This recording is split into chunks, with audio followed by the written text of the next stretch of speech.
Ayan guys, pagkatapos natin mamalingke, basic Friday na naman tayo sa pagluluto. Ayan, ipapakulo natin ang itlog. Hard-boiled egg, tapos pakulo din ng pasta. At magpapakulo din ng arroz. At ito din, papakuluin. O, lahat pakulo. Ayan, syempre hindi pagsasamahin. Ibang kulo ng patatas.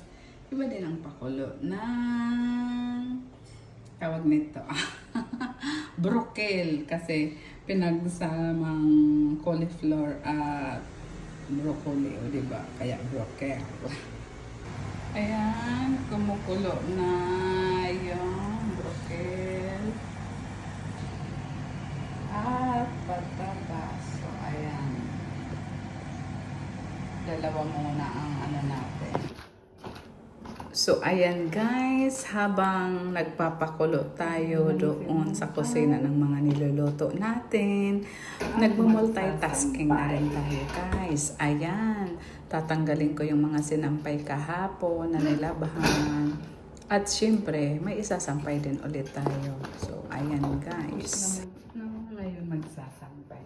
Yun na lang yung pansinin guys, ang likuran, ang kuyukot nating naiitim na hita dyan. At ang sobrang init, kaya naka-short na lang ako at naka-sleeveless sa sobrang init. Pawis na pawis, sobrang init ngayong summer dito sa Barcelona guys. So, ayan, kita-kita nyo na ang pit-pit dyan. Nagsasampay, busy sa pagsasampay. Ito ang buhay natin OFW, multitasking para matapos ang araw. Tapos din ang gawaing bahay, o diba? Minsan pa niyan, habang ganyan, may kakausap, o diba? Pagganahin natin ang mga kamay, lahat ng buong katawan gumagana, tainga, bunganga, lahat paa, kamay, diba? Multitasking. Ayun, natapos na tayo mag-sampay. Nagpakulo ulit ako kasi luto ng pinapakulo ng arroz. At pinagsabay ko na din, nagpakulo na din ng itlog. Pakuloin na natin ang itlog. Mamaya babalatan na natin. Tapos na ang itlog at rice. Ngayon pinapakulo na naman natin ang helices pasta guys. O ayan guys, habang nagpapakulo doon sa kusina ng pasta, dito tayo, maglilinis na tayo, start na, magbabacuum na tayo, tapos na mag-feeding. So, ganyan ang buhay OFW guys. Parang, masaya na mahirap, pero kinakaya dahil sa pamilya, o diba guys? Multitasking para matapos ang araw, matapos din ang mga tayo. Tapos na tayo maglinis. Ngayon, sinangag ko na naman ang napakulo kong rice.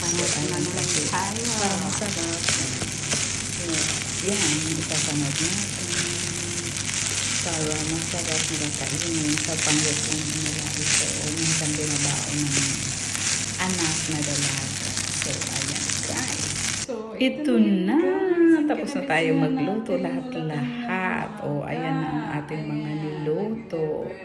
O, patatas, pasta, rice, fried rice. At gitlog, erbuda. So, ayan, happy tummy na tayo ngayon guys. So, ito naman, kakain na ako at magutom na. Saka tayo maglilinis ng mga pinaglutuan at pamamlansya ang last nating destination. Thanks for watching!